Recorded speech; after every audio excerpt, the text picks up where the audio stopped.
সকালে জ্বর নিয়ে ঘুম থেকে উঠলেন। মনে হলো সাধারণ ভাইরাল জ্বর, কিন্তু কয়েক ঘন্টার মধ্যেই পরিস্থিতি বদলে গেল। হাসপাতালে জায়গা নেই, ডেঙ্গু রোগীর ভিড় বাড়ছে প্রতিদিন। একই সময় ভাইরাল জ্বর আর ইনফ্লুয়েঞ্জাও ছড়িয়ে পড়ছে দ্রুত। ডেঙ্গু, ভাইরাল জ্বর ও ইনফ্লুয়েঞ্জা নিয়ে বর্তমান পরিস্থিতি, কোন লক্ষণগুলো বিপজ্জনক, আর কি করলে নিজেকে ও পরিবারকে নিরাপদ রাখতে পারবেন। বর্ষার সঙ্গে যেন ফিরে এসেছে ডেঙ্গুর আতঙ্ক। দেশের বিভিন্ন হাসপাতালে প্রতিদিনই নতুন রোগী ভর্তি হচ্ছেন। বিশেষজ্ঞদের মতে, এডিস মশা বংশবৃদ্ধি বেড়ে যাওয়ায় সংক্রমণও বাড়ছে। অনেকেই মনে করেন জ্বর কমে গেলে বিপদ কেটে গেছে, কিন্তু চিকিৎসকরা বলছেন ডেঙ্গুর সবচেয়ে ঝুঁকিপূর্ণ সময় শুরু হতে পারে জ্বর কমার পরেই। এই সময় শরীরে প্ল্যাটিলেট কমে যেতে পারে, রক্তনালী থেকে প্লাজমা লিকেজ হতে পারে এবং গুরুতর জটিলতা দেখা দিতে পারে। আর একটি বিষয় মনে রাখা জরুরি, আগেও যারা ডেঙ্গুতে আক্রান্ত হয়েছেন তাদের ক্ষেত্রে আবার সংক্রমণ হলে ঝুঁকি তুলনামূলকভাবে বেশি হতে পারে। তাই কোনো ধরনের অবহেলা করা উচিত নয়। শুধু ডেঙ্গুই নয়, বর্তমানে ভাইরাল জ্বর ও ইনফ্লুয়েঞ্জাও দ্রুত ছড়াচ্ছে।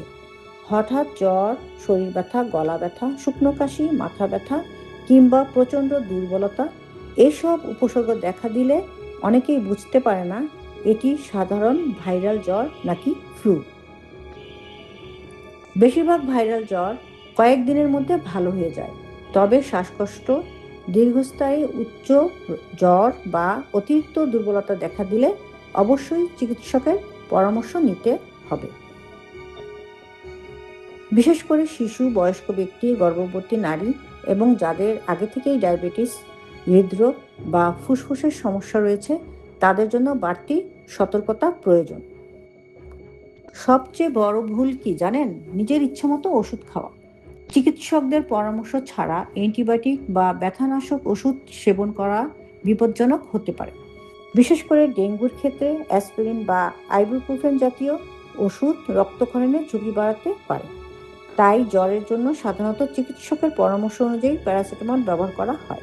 এছাড়া প্রচুর তরল খাবার খেতে হবে। খাবার, স্যালাইন, ডাবের পানি, স্যুপ কিংবা পর্যাপ্ত পানি শরীরকে পানিশূন্য হওয়া থেকে রক্ষা করতে সাহায্য করে। আরেকটি গুরুত্বপূর্ণ বিষয়, জ্বর শুরু হলে চিকিৎসকের পরামর্শ অনুযায়ী প্রয়োজনে রক্ত পরীক্ষা করিয়ে নেওয়া উচিত। এতে রোগ দ্রুত শনাক্ত করা সহজ হয়। এখন বলছি এমন কয়েকটি লক্ষণের কথা যেগুলো দেখলে এক মুহূর্ত দেরি করা যাবে না। বারবার বমি হওয়া, তীব্র পেট ব্যথা, নাক বা মাড়ি দিয়ে রক্ত পড়া, অতিরিক্ত দুর্বলতা বা অস্বাভাবিক ঝিমুনি, শ্বাসকষ্ট, হাত পা অস্বাভাবিক ঠান্ডা হয়ে যাওয়া, এই লক্ষণগুলোর যে কোনো একটি দেখা দিলেই দ্রুত নিকটস্থ হাসপাতালে যেতে হবে।